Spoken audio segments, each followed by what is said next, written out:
Our society has a disease, and it might be terminal. It's not a biological disease. Biological diseases are physical, scientific, and exact and can be found. We have a societal, cultural disease. This disease is hard to see because it's idealistic, it's conceptual, it's hard to define. And it's been around for easily 60, 70 years. I was struck by the events that occurred last week and decided to write this. No, I take it back. I've been struck by the occurrences of the last, 50 years of my life and decided to write about this. Let's talk about the illness of our culture, where the roots came from, and how we can heal it. This is Gene. You're listening to Dumbasses Talking Politics. Hey, welcome back to Dumbasses Talking Politics. This is Gene. Hope you're having a great day. So much news. We're going to have to do another podcast tomorrow because there's so much news. Hopefully tomorrow. Usually Thursdays I don't do a podcast because I'm with my fiance on that day and I don't want to waste... I don't want to say waste. Let's be exact with the words. I don't want to take time away from her. So... Biden has just released his infrastructure bill, another $2 to $3 trillion. He's also released some tax information about how we're going to pay for this. Just incredible.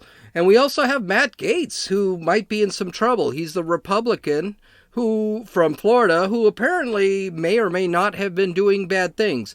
This is such a new story. This happened last night. I will not even talk about it until we get a little bit more information. But we can talk about what Matt Gaetz said and what the accusations are, which are kind of open. But first off, let's talk about what's happened. A lot of things have happened in the last 10, 15 years that have just been, well, let's just say not even 10, 15 years, last 6, 7 years, that have just twisted our country into a complete knot. And it is really scary to see where our country is going, what road it's taking. And the problem is that as Americans, we saw this stuff happen decades ago. I remember things that happened in the 70s, and I was not even 10 years old in the 70s. And I saw, I thought it could be a problem. I did identify problems as I got older and said, this is weird. But no one ever really did anything about it. Nobody really fought against it. Now, right now, George Floyd's killer, or the guy who supposedly killed George Floyd, we need to be careful here because so far the trial's been going for a few days and I don't really see any evidence of anything so far. Derek Chauvin is going on. And a bunch of killings, for example, George Floyd, Ahmaud Arbery, Breonna Taylor, and a bunch of others. Basically, those killings have caused the world to suddenly hate the United States, caused the United States to suddenly hate the United States. Now, I don't think that those killings in themselves were really honestly relevant. I would even say they were justified. George Floyd, right now they're thinking George Floyd did not die of any type of compression on his neck. Ahmaud Arbery was shooting a taser at police and got shot. Breonna Taylor, one police officer did get shot, and Breonna Taylor just happened to get hit. Now, of course, the cops in the Ahmaud Arbery and Breonna Taylor case were let go. They were actually found innocent through defense. But these killings, and mind you, this is over a few years. It isn't like Ahmaud Arbery, George Floyd, and Breonna Taylor were all killed within the same week. They were killed over a span of, I think it was 3 years. So, but all of them seem justified. But meanwhile, you've got Black Lives Matter, Antifa, you've got Democrats, the left. They're all pointing to this and saying how absolutely racist our entire system is. We're defunding police now. This probably started the cultural civil war. And we are in a civil war right now. It may not be a shooting war, though at times it can be. At times it has been. You have rioting in the streets today going absolutely insane. But again, a lot of this it's our culture that's really bad here. And how can you tell? Our culture has laid rise to this kind of behavior. George Floyd was a drug addict who had a long list of felonies, but everyone ignores this. I mean, including a home invasion where he held a gun to a woman's abdomen while her toddler son was sitting there watching. Armand Arbery, who had been in jail several times and was on probation and didn't want to go to jail again, passing out in a Wendy's drive-thru because he was so drunk. And then police spent 45 minutes trying to calm this guy down, and finally they realized they had to take him in, and he starts wrestling with police officers. All this stuff is ignored. Breonna Taylor, they even suspected that Breonna Taylor was actually dealing drugs. And she was shot because her boyfriend had actually shot at police and hit one of them. But all this is ignored. People don't see it this way because our culture is twisted. It's sick. It does not want any excuses for anything. And all of these three examples that I've given you, and there are about 12 more I could give you. And this is over 10 years. So it's not like the cops are going out and killing black people. They're not. But this stuff, people begin to ignore this stuff. People ignore immorality. People ignore crime. They only see the violence on skin color. There was another story last week that I found absolutely amazing. It was a rapper, an internet rapper, mind you. He's doesn't even have an album yet, called Lil Nas X, released something called the Satan Shoe. Now, the Satan Shoe is a black and red shoe. It's got upside down pentagrams, which is a reference to the goat, the Baphomet. And it's got upside down crosses. And just for a little bit, that shoe also had blood within the sole, a drop or two of blood in the sole of the shoe. And that's what the selling point was. This Lil Nas X made 666 pairs. He was selling 665 because he wanted to keep a pair. And he sold them for $1,025 a pair. The shoes sold within an hour of release. What is wrong with people? Why is this something that's good and you want something like this? What is wrong with our society? This guy could have probably made 10,000 pairs and would have sold in a day. What is going on that something like this is desirable? Now, mind you, he made it, it was a modified Nike shoe, and now Nike is suing him. But the reality is, this is perversion. This is a condemnation of Judeo-Christianity. This is spitting on Judeo-Christianity. But the worst case was the death of Muhammad Anwar by a 13-year-old and a 15-year-old girls. He was working for Uber Eats. He was dropping food off. The girls attacked him with a taser. They tased him. They tried to take his car away. He fought. He was hanging out of the car. And then the car took off. And the girls took off. They slammed, while he was hanging out of the car, they slammed the side where he was hanging into two light poles, basically crushing him, then flipped the car and his body flew into a building. He died. I don't know. I think he died the next day. I don't think he died instantly, but if you saw the unedited video, it was horrid. It was absolutely disgusting. And then one of the girls with the dead body in an overturned car sitting, or dead or dying body, sitting on she was more concerned about her cell phone than she was about the actual killing of this guy. Now, what's really That's just horribly disturbing. But the media is not making a big think about it. And the reason is because the two girls were black and the gentleman, Anwar, was actually Pakistani. This doesn't go for the narrative. And I do think, okay, black on brown, I think the media is terrible. I think it's terrible.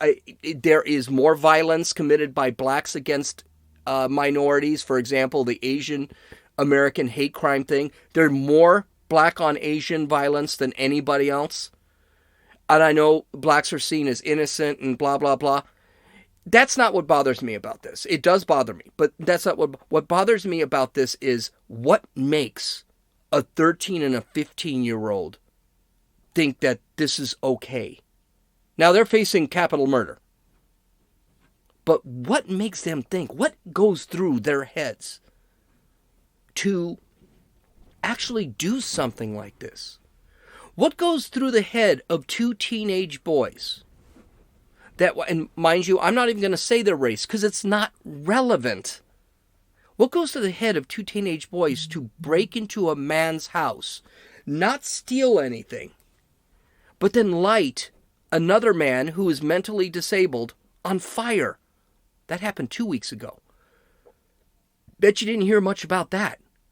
This is an illness, and this is becoming prevalent in our society. And I'll tell you what, it's been around for a very long time. And it's getting worse. It's now becoming prevalent in our society. And things we would never accept are being accepted. What's being accepted? How about revisionist history? We've always had some revisionist history, but they have always been seen as crackpots. Howard Zinn, for example, the people's history of the United States. That has always been seen as a very bad way of looking at the United States because he did a lot of things. But then we also have the 1619 Project, which is recent. Again, a very bad piece because it's not accurate and it's not honest. We need our history. The problem with the left is they are changing history and they have to change our history. They're making our history into a flat timeline. It's not like we had different eras in the United States. We had one era and it started in slavery in 1619 and we have it today. They need that. Why do they want to destroy our history? Because our history has far more good than it does bad. And you have to cancel the good. You have to cancel that we fought a civil war to end slavery. You have to cancel that we actually defeated the fascists in Germany, Japan, and Italy. You have to cancel the Civil Rights Act. You have to cancel all of the good stuff that we've done and only point to the bad stuff to make us look like a terrible, terrible country. Revisionist history is dangerous. When you see these idiots tearing down statues, tearing down Abraham Lincoln's statue, tearing down the statue of Plato, tearing down the statue of Confucius, tearing down all statues that have anything to do with Western civilization. We may see this as just kids don't know what the hell they're doing. They don't know anything about history. We got to stop doing that. We got to see this as they're trying to refine our history. They're trying to redefine our history and redefine us as a country altogether. We see this sickness growing in cancel culture. Dr. Seuss, Mr. Potato Head, Aunt Jemima, Uncle Ben, Dumbo, Peter Pan, the Aristocats, Swiss Family Robinson, Shakespeare, Gina Carano of The Mandalorian, President Trump, Piers Morgan and Sharon Osbourne, Pepe Le Pew, Speedy Gonzales, Gone with the Wind, the Washington Redskins cheerleaders, Plato, just to name a few. Why are they doing this? This cancels the parts of our culture that differentiate us from every other culture in the world. Do you think China has this kind of culture? Do you think that Iran has this type of culture? How about Cuba? North Korea? Russia, they don't. They absolutely don't. The left must kill our current culture altogether. And it's beginning to work.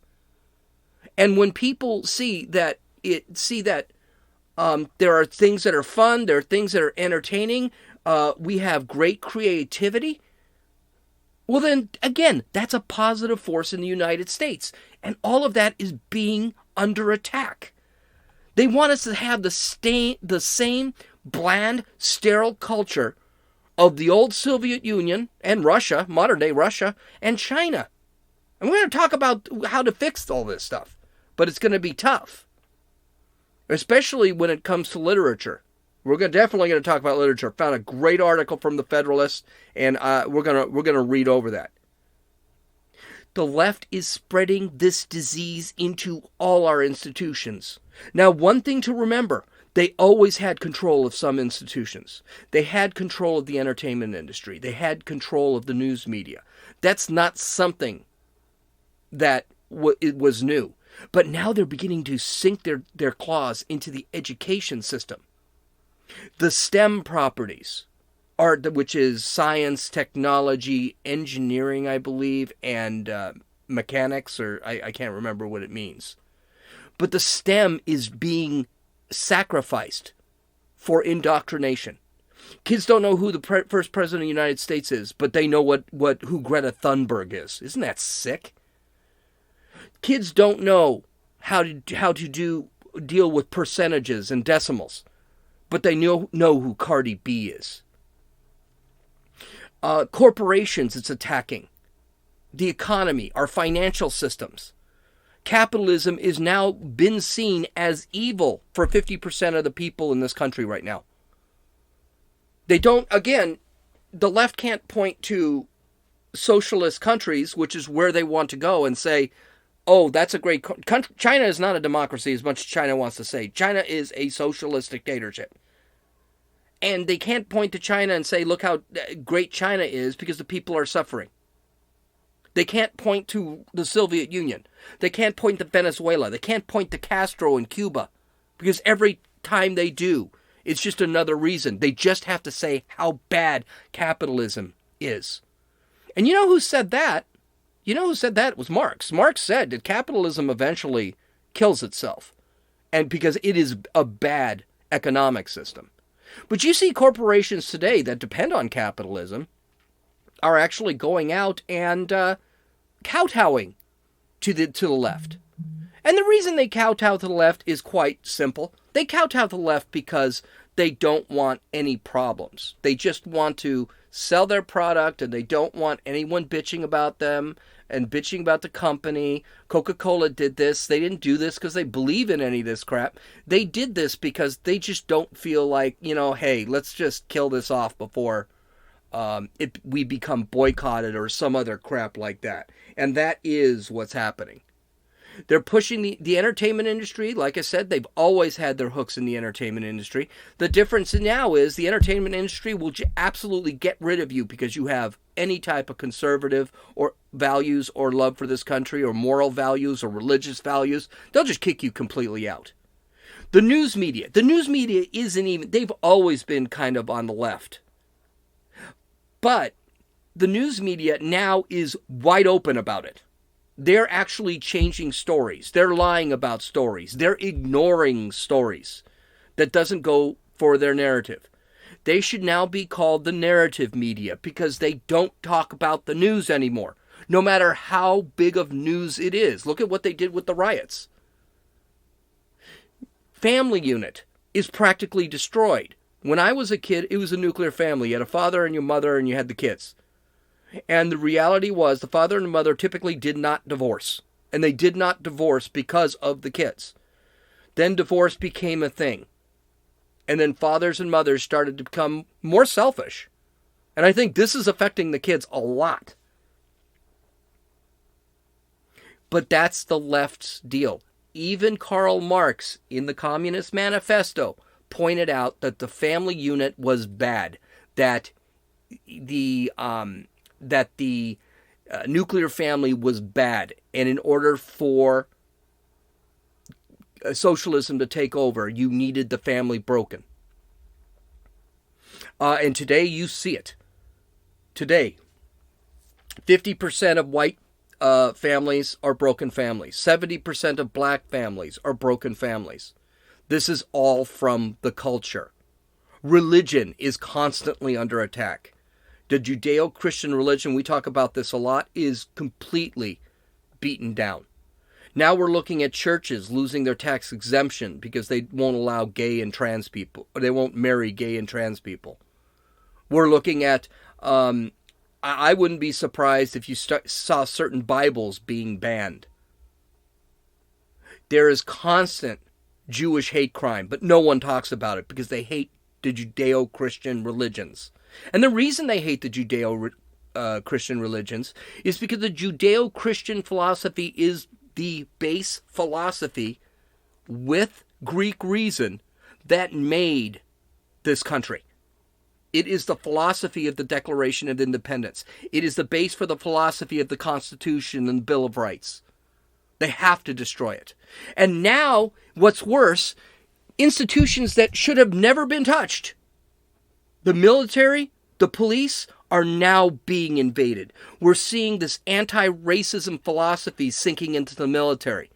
We're seeing that trans people and gay people are allowed to be, trans people especially, are allowed to be in the military. Pregnant women. Political correctness has become more important than the fact that our military needs to kill people. That is become secondary.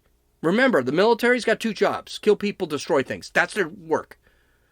And that creates the incentive for other countries to stay the hell away from us. But our country is putting that secondary because they are more worried about being politically correct and indoctrinating our soldiers and putting in leftist practices into the military, which will end up killing us.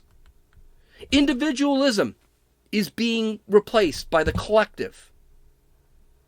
In the old days, it used to be, I commit a crime, I go to jail. I made a bad decision, I go to jail. Now it's, well, I'm black, and I don't think anyone understands how racist BLM is and the anti-racist. I committed a crime because I'm black and I didn't know any better. So therefore I shouldn't have any responsibility. That's racist. In other words, blacks are too stupid not to know not to commit crime, so we shouldn't put them in jail. That's absolutely asinine. Minorities have just as much capacity to know right from wrong as anybody else, and it's racist to think otherwise. The death of the meritocracy is another thing you can see that's happening right now. So you are going to be hired based off your race, not based off your abilities. The promotions and the hiring practices based off race, sex, gender. And that's the other thing we also see. I mean, even in colleges. Colleges are not taking in people who are best acclimated for that college. They're taking you based off your race. That is a heavy weight that is put on whether you're accepted into a college or not. That's crazy. If you don't have the capacity for Harvard, you shouldn't be going to Harvard. But they don't care about that.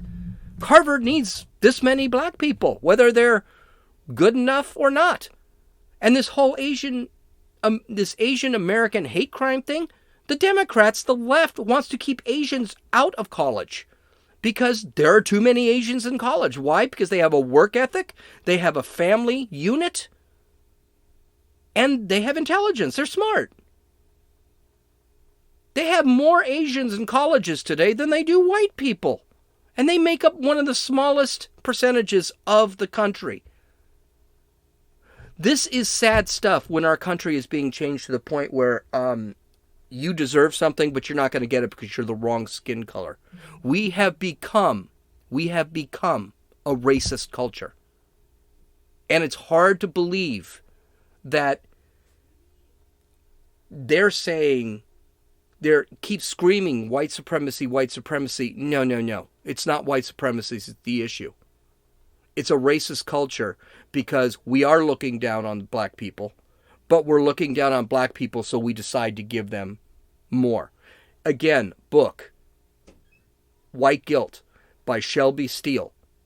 talks about the bigotry of low expectations, which says that blacks do not have the capacity, or he said blacks did not have the capacity, and he's a black man, so he was actually very radical when he was young, but blacks do not have the capacity to make the right decisions.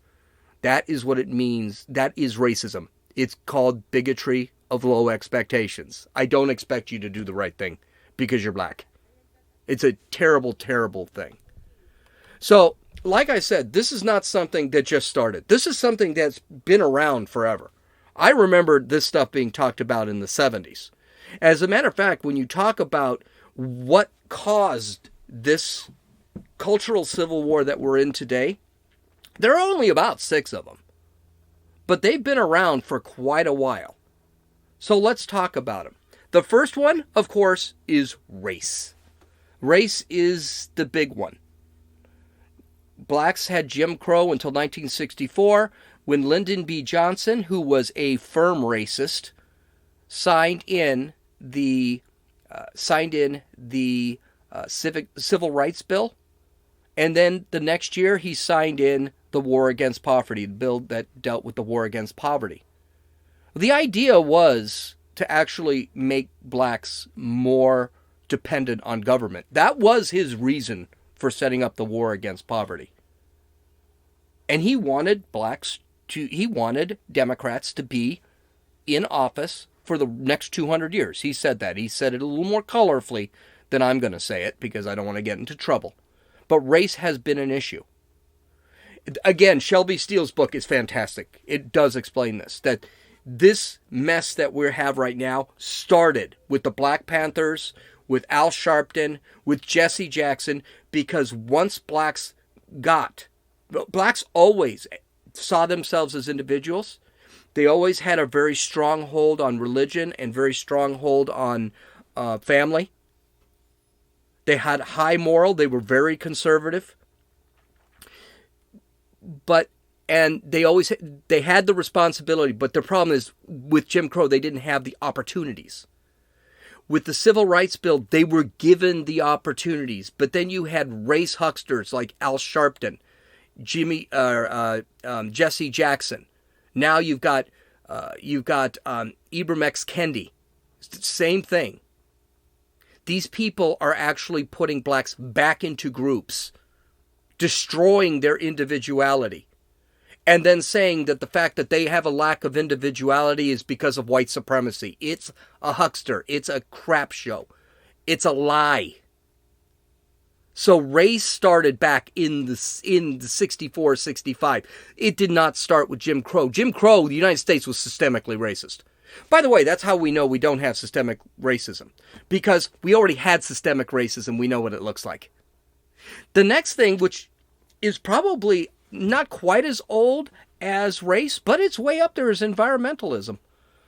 Hey, I remember Earth Day in the 70s when I was in elementary school, and how they told us the Earth will someday end. And I remember being afraid of it.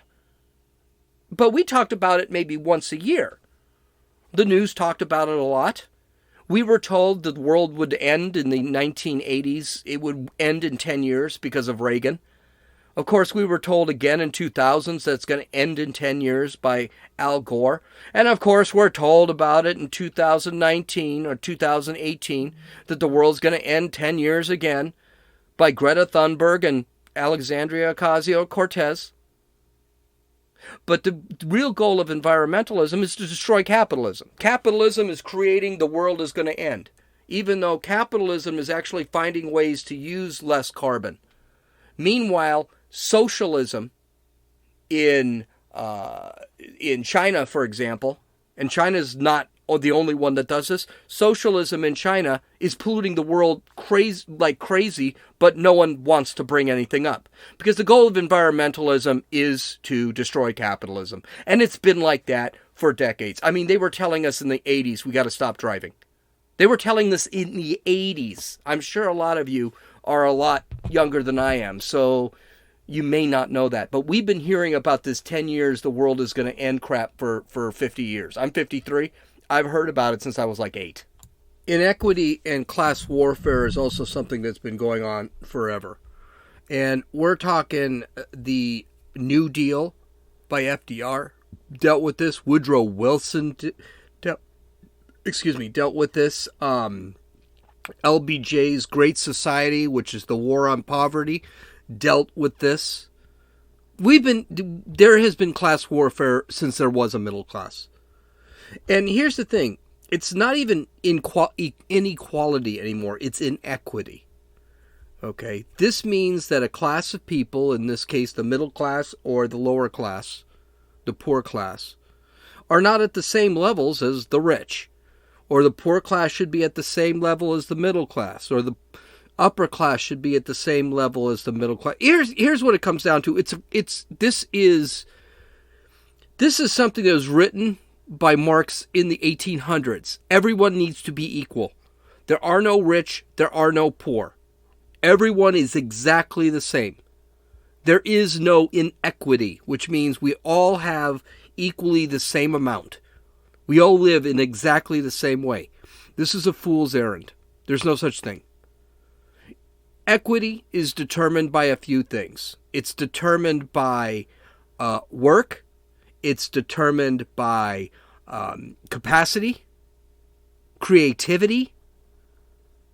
Equity is an individual thing. It is not a group thing. You cannot say we are an inequitable country because the blacks are not as equitable as the whites.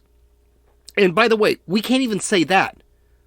I'm pretty sure LeBron James, Oprah Winfrey, and many other blacks outside, I can't think of them offhand, are actually doing, Ibram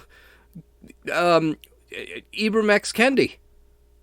They're all doing very well. And I'm saying there are thousands, millions of blacks that are well above their white counterparts. So you can't sit there and say there's no opportunity for an individual to become equitable.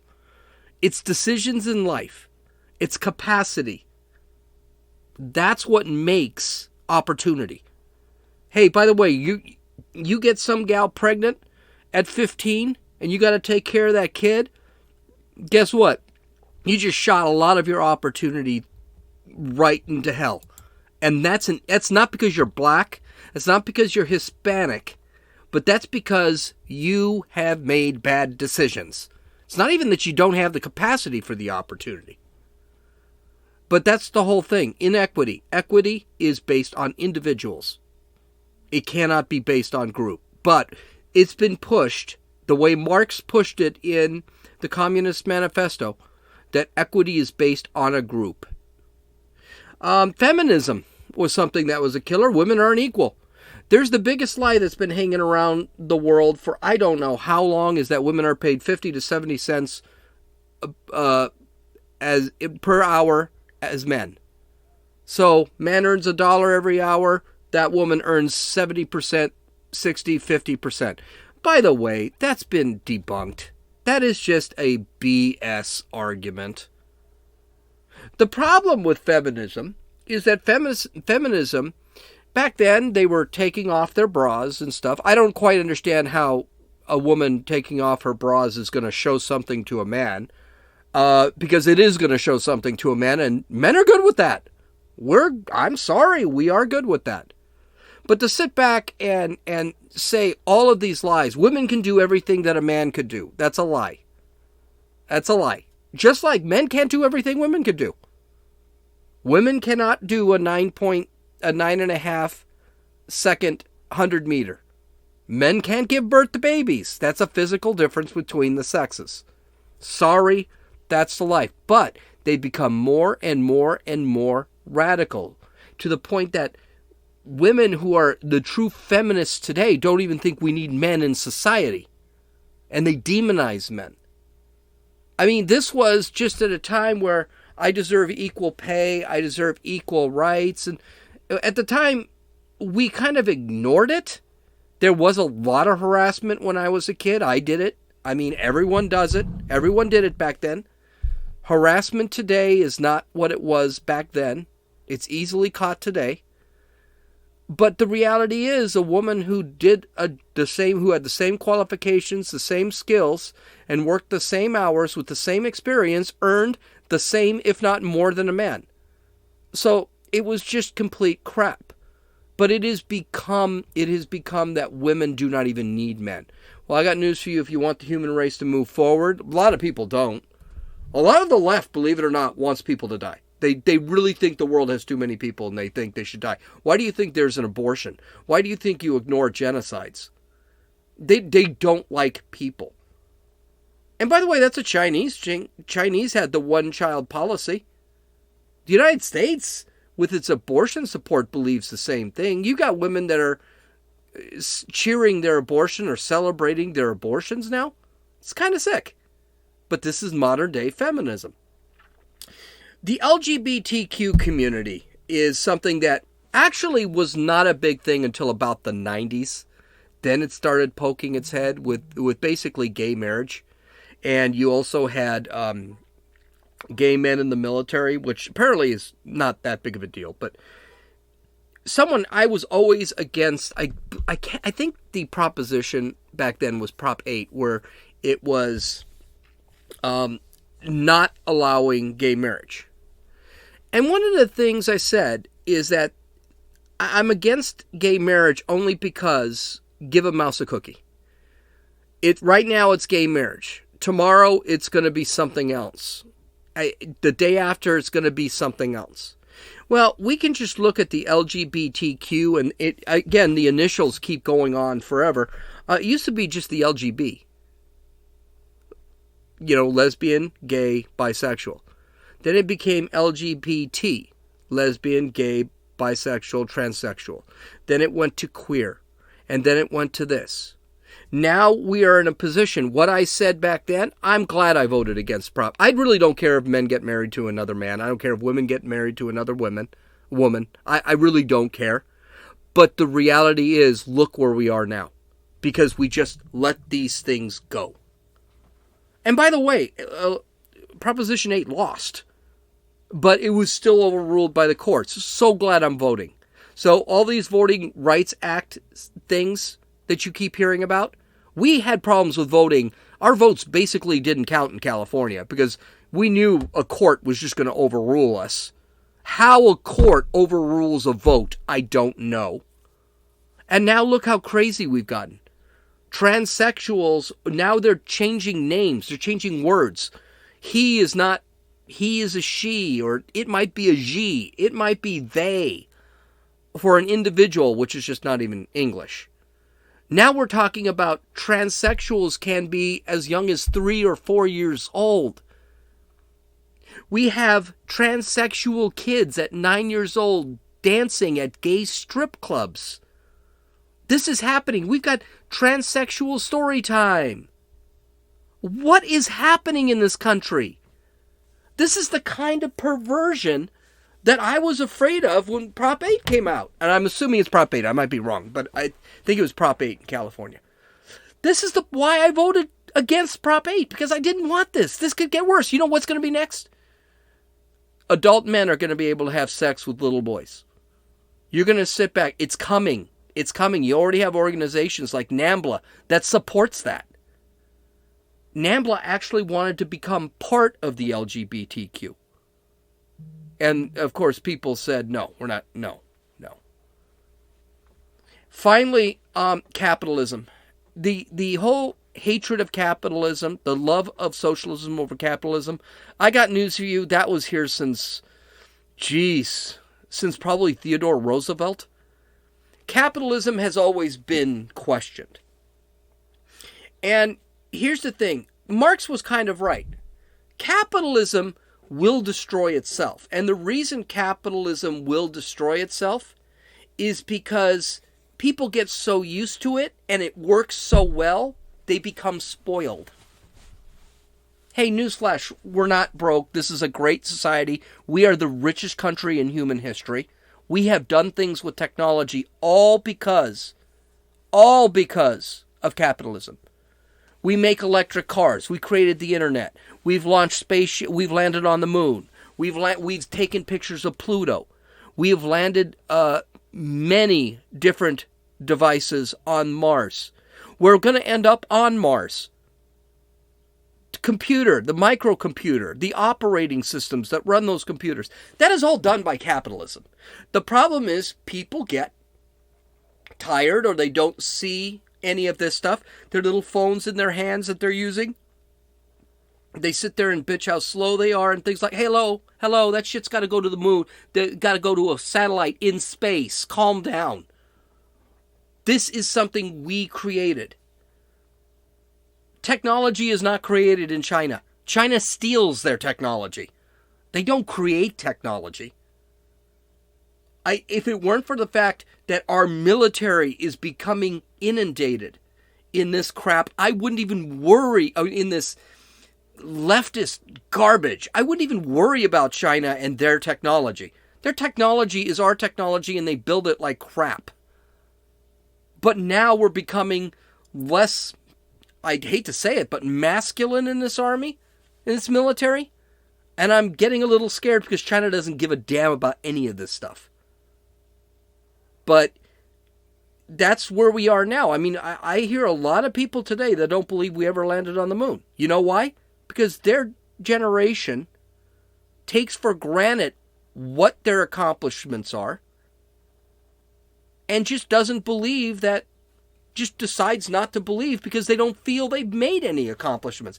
How could we honestly have landed on the moon? How could people have actually landed on the moon? It's impossible. With that technology, it's never happened. Yeah, but we've also landed on Mars. We've also done drive-bys by Saturn, Jupiter, Uranus, Neptune, and Pluto. We basically visited every planet in the solar system. This country did that, not China. They take those accomplishments with a grain of salt. It's really kind of sad. And it is also no surprise that they take capitalism for granted, the free market systems for granted, because they don't know any better. 99% of Antifa, I guarantee you, have never been to China. 99% of Antifa, I guarantee you, have never been to Venezuela. And by the way, if our system is so bad, if our system is so racist, and it just drives me crazy, why are we having an influx of 1 million to 2 million people at the border trying to get into the United States? Why aren't they running to Venezuela or Cuba? Yeah, nobody can answer that either. And that's a question that's been posed multiple times. Now, the big question is, how do we fix this? And it may go beyond the ability to fix. It may be that we're at a point now where in order to fix our culture, we need to cure our culture, and that's going to take some time. And it's going to take a lot of heartache. So fixing may be water under the bridge. Now we just have to fight, and the way we fight is just do what we've been doing. And if you're listening to this podcast, maybe I've got some left-wingers that are listening to podcasts and they don't know or they don't believe in anything that I'm saying, and that's fine. You can keep doing your thing, and I'm going to keep ignoring you, keep fighting, keep moving forward. Okay? But here are some things that I believe that we can do. First off, gain knowledge in art, history, art, philosophy, math, literature, science, and the Constitution. Don't let the left take this stuff away.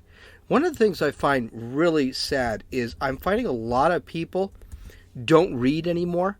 A lot of people do not know mathematics. And I've been seeing this for years. For example, decimal system is something you learn in 3rd or 4th grade. And it's something that no one could do when I was younger, when I was in my 30s. And the Constitution, everyone says, that's unconstitutional, that's undemocratic. Well, I mean, here's the thing. Have you read the Constitution? Where does it say that you can't do something? There's that new bill in Georgia, the new voting rights bill, and they say that's unconstitutional, it's undemocratic. Well, what part of the bill is unconstitutional? And where in the Constitution that says you can't do that? Art and philosophy are really important because they're cultural. And they're cultural and they're philosophical. And we need to understand how things had happened. And our history is not a straight line. We didn't start with 1619 and nothing changed till 2021. Know our history. Know the good. Know the bad. And then be able to say, oh, wait a minute. No, that's not true. That's not true. And if you're not sure it's not true, go find out. Learn is what I'm basically saying. Learn. Because learn is necessary. One thing I will add here is keep something called a freedom library. What a freedom library is a bunch of books that you think might be something that's actually going to be banned one day. And by books, I mean the actual physical book, not an electronic version of the books, because those can be taken away. Amazon has already proven they can take away books that are electronic, and they don't even tell you. They just take them away. Books that I have in mind, of course, I've got Shapiro, I've got Jordan Peterson, Plato, Aristotle, I have Shakespeare, Mark Twain. I also have history books that try and take a very real view on history, not just a slanted view on history. I have a lot of books in my library already, and then some books you haven't heard of. Shelby Steele's books, Candace Owens' books. You know, I got actually a pretty darn good library. Another thing, embrace God in your religion. Know the Bible. Know the Torah. Teach morality. Know the 7 deadly sins. Know the 10 commandments. And be able to apply them to life. If you don't know this, and I don't know if I can remember all the 7 deadly sins, but it's wrath, envy, pride, sloth, lust, I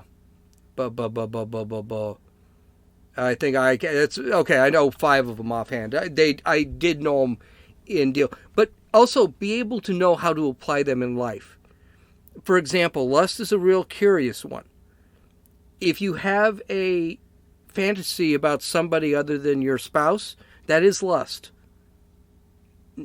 Enacting adultery, which is part of lust. Know the 10 commandments. Teach the 10 commandments. Teach the 7 deadly sins. Now, that doesn't mean you're going to go to hell, but if you follow those rules, if you follow all this stuff, it makes life easier. It makes it like you can wake up in the morning and actually look yourself in the mirror. Also, this is something really weird. Get educated, get a job, get married, have kids, and teach those kids your doctrine. Teach the kids the morality. In other words, embrace the family values and raise moral children. It's already been proven that the family unit, and that is a mother, a father, and children, has more successful children than that of the single mother, single father, multiple children. A family does need a mother and father. I don't care what the feminists say. You do need a family, and you do need a full family. And the best way to do that is avoid teen pregnancy. Avoid pregnancy out of wedlock. Get an education, get a job, and then start searching. One of the things I notice with kids today, which drives me crazy, is they're already trying to date. So I know this kid, 14 years old, I'm not going to say who she is, but she's at 14 years old. She's trying to date somebody, and she's trying to push her mother to let her go on a date with this guy. And she said, you're not dating anyone at 14. I don't know if it's going to help because the kid is constantly talking to the guy. But I didn't date till 17. I had someone who I was in a relationship with, but we couldn't go out. I was 17. She was 16. Her parents wouldn't let her go out until she was 17. And my mom had problems letting me out when I was 17. Another thing, embrace individuality and treat every person based on the merits of that person. Don't treat people in groups. Don't assume that this person is away because his group is typically in a way. That's prejudice, and in the long run, it could be racist. It's bad. It's just not good. And don't judge immediately. Judge after you talk to the person. Get to know individuals. The whole problem with our society is we're so busy placing tags on people. We need to stop doing this. Another one, very simple. If a business does something you don't like, ignore the business. Don't support it. So if I don't like a waitress, I was treated badly, his service is bad, the food was bad, I just won't go again. Likewise, if a business like Nike or Apple promote or do actually have their products based on a immoral ideology, Apple and Nike make their stuff in China through slave labor. Guess what? I don't boycott Nike or boycott Apple. I just don't buy their products. It's that simple. Boycotts don't work. Forget them. They never work. But what does work is just not giving you your money. And then when it comes down to it, when 1 million or 2 million or 3 million or 100 million people just suddenly say, I'm not going to give Nike any money, and I hate Nike. I hate Apple. And I hate them because of what they do financially. They're hypocrites as far as I'm concerned. If enough people actually just stop buying their crap, guess what? Eventually, they will do what they're supposed to do, what's morally right.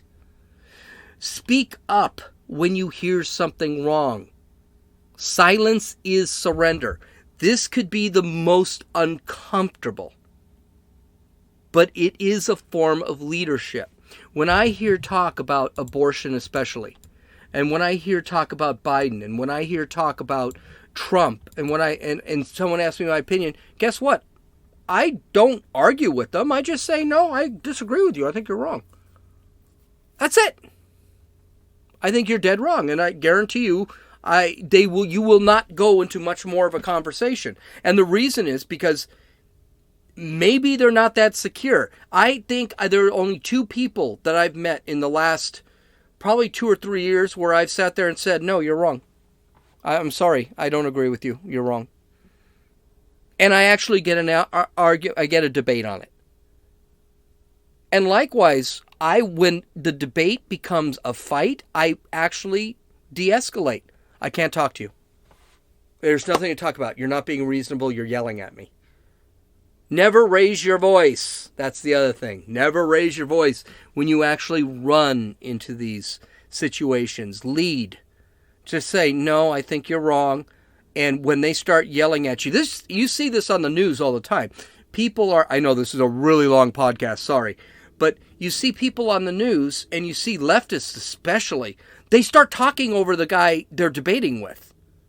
You see this specifically with Juan Williams on Fox News on the 5 on Fox News.